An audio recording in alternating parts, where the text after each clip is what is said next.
This is disc number 3.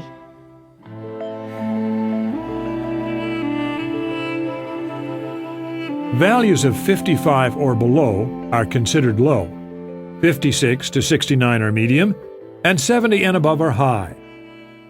GI values are calculated only for foods containing sugar or starch.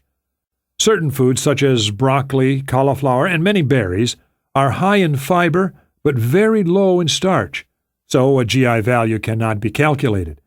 Similarly, avocados are high in fat and low in starch, and consequently do not have a GI. Does it really matter? You may be asking. Can it really make a difference if my oatmeal is old-fashioned instead of instant, or if I bring beans, green leafy vegetables, and barley soups into my life? Jenny Brand-Miller, Ph.D., of the University of Sydney, answered that question by analyzing the combined results of 14 studies on the glycemic index that included a total of 356 participants. She found that choosing low GI foods reduces hemoglobin, A1C, by 0.3 to 0.4 percentage point. In some studies, the difference was as much as 0.6 of a point. Studies showed a similar benefit for both type 1 and type 2 diabetes. This advantage is over and above that of the other diet changes you are making. As you will remember from Chapter 2, the combined diet changes described in this book, avoiding animal products, minimizing oils, and eating low GI foods, added up to an A1C drop of 1.2 percentage points on average in our research. That average includes people who did not have very far to drop, as well as some participants who started with A1Cs in the 9 to 10% range and dropped several percentage points. These results are stronger than any single drug is likely to bring. For some people, that is all it takes to return their A1C to the normal range. Nutrition Guidelines. Here's a simple summary of the guidelines presented in this chapter. You should follow them exactly because even slight variations may affect your results. Overall principles. Choose foods from plant sources. Avoid all animal products and keep vegetable oils to a bare minimum. Favor foods with a low glycemic index, GI. Focus on the new 4 food groups: whole grains, whole grain pasta, brown rice, bran cereal, oatmeal, pumpernickel or rye bread, couscous, bulgur wheat, millet, barley, and so on. Suggested servings, 8 per day. 1 serving is a half cup cooked grain, such as oatmeal or pasta, 1 ounce dry cereal, or 1 slice bread.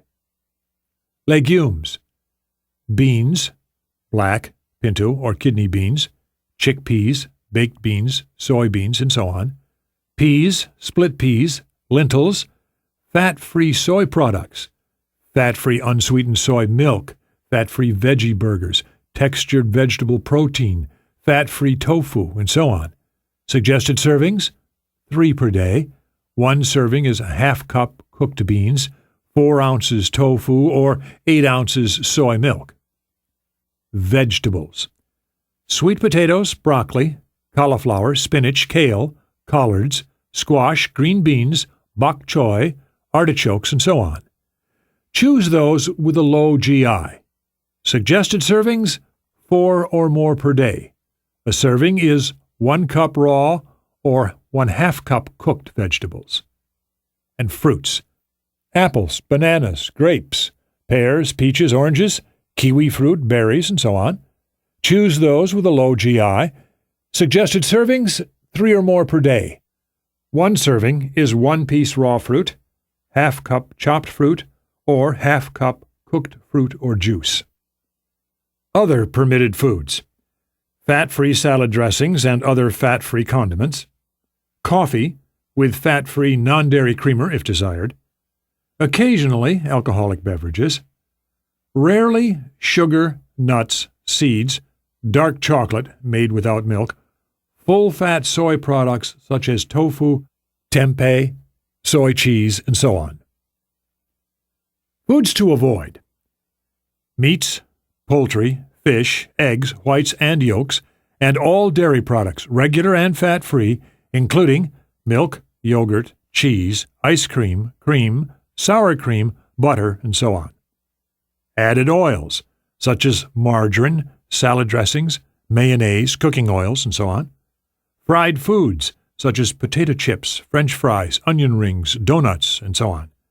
Avocados, olives, and peanut butter. Refined foods and/or foods with a high glycemic index, such as white bread and white potatoes. A daily multivitamin.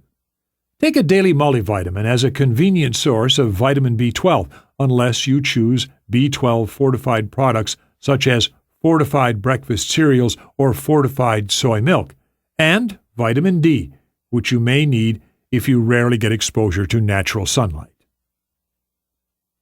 Putting the right fuel in your tank. Now, we have covered the basics, the 3 guidelines that work together to help you regain control: avoiding animal products, keeping oils to a minimum, and favoring low GI foods. These guidelines work together. Meeting one of them is not enough. For example, jelly beans can be vegan and they are low in oil. Because they are essentially solid sugar, though, they have a high GI and will spike your blood glucose. Similarly, a snack cake loaded with butter can have a very low GI because butter contains no carbohydrate and may even slow the absorption of glucose you eat. But the snack cake is not vegan, nor is it low in fat. It will contribute to insulin resistance, and you want to steer clear of it. The low GI is not a reason to eat it if it does not meet our other criteria. The 3 guidelines together are a powerful combination. Nancy's A1C was 8.3% at the beginning of our study. As she began the healthy diet changes, it rapidly slid under 7.0, even while she reduced her medications. For Vance, initial A1C testing showed a value of 9.5%, but as the weeks went by, it dropped and dropped and dropped. By the study's conclusion, his A1C was a healthy 5.3%. Now, before we plan out your breakfast, lunch, and dinner, let me show you how these 3 principles translate into changes inside your body. Just as a car performs dramatically better when it has the fuel it was designed for, your body performs far better when you give it the foods it needs. Increased insulin sensitivity. As you know by now, evidence shows that a diet change can have a quick and decisive influence on the amount of fat inside your cells. As the amount of fat drops, your cells become more and more sensitive to insulin, allowing your blood sugar to come down. If your insulin resistance was previously worsening and your medication doses increasing, the process begins to reverse. This can happen remarkably quickly. In fact, it can happen so quickly that I need to encourage you, if you are using insulin or any drug that increases insulin secretion. For example, glipizide, trade name Glucotrol, glyburide, trade names Micronase, Glynase, Diabeta, and Glucovance, Glymopride, trade name Amaryl, Nataglinide, trade name Starlix, Repaglinide, trade name Prandon, or the trade name Avandimet, a combination of metformin and rosiglitazone. To be in close touch with your doctor. As your cells regain their insulin sensitivity, you will become more and more like a healthy person who is taking drugs they no longer need.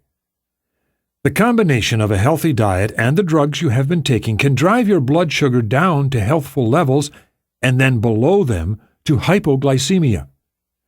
Your doctor will lower your medication doses or even discontinue your medications as necessary.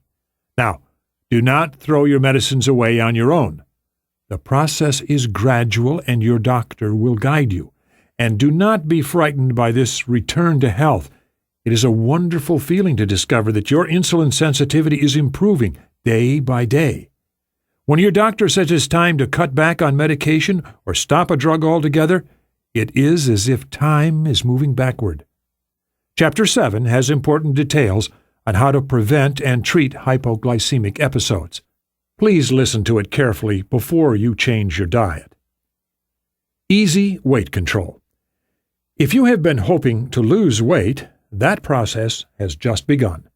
On average, the diet you are beginning causes a weight loss of about 1 pound per week. As time goes on, it adds up to an impressive change. How does this work, you may ask? How can you lose weight if you are paying no attention at all to portion sizes, calories, and carbohydrates? There are 3 main reasons. First, the foods have very little fat, so you are eliminating the main source of unwanted calories. Second, the vegetables, fruits, beans, and whole grains you are bringing into your diet give you a healthy dose of fiber, which is filling enough to turn off your appetite a bit sooner than would happen without them. On average, each 14 grams of fiber cuts about 10% off your calorie intake. A person who normally eats 2,000 calories per day and then starts to add an extra 14 grams of fiber daily will tend to feel full after eating 1,800 calories.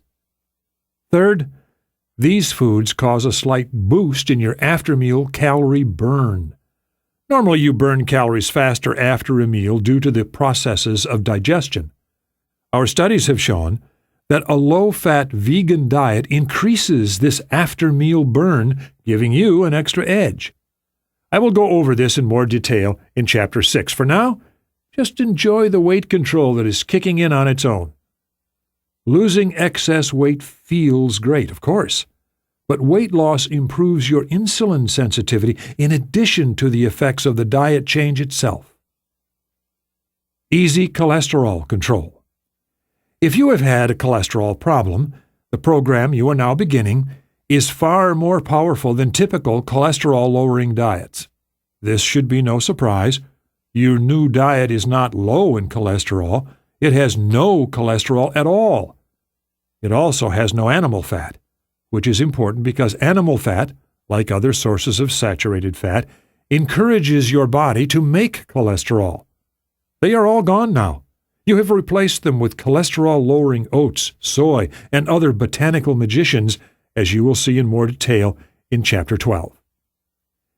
Your arteries are starting to breathe a sigh of relief. The damage of diabetes is done to the arteries, for the most part, leading to problems in your heart, eyes, kidneys, and nerves. But now you are inhibiting that process, and bringing your cholesterol level down is part of it.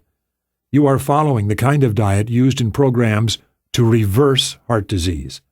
Again, do not throw your medications away and cancel your doctor appointments. Your doctor can size up your heart health and track your progress. Reversing symptoms. A team of California researchers used a low-fat vegan diet, combined with exercise, in a group of 21 people with type 2 diabetes, all of whom had painful neuropathy, the nerve symptoms that arise as the nerves show signs of damage. In just 2 weeks, 17 of the 21 reported complete cessation of their nerve symptoms, and the remaining 4 had noticeable improvements.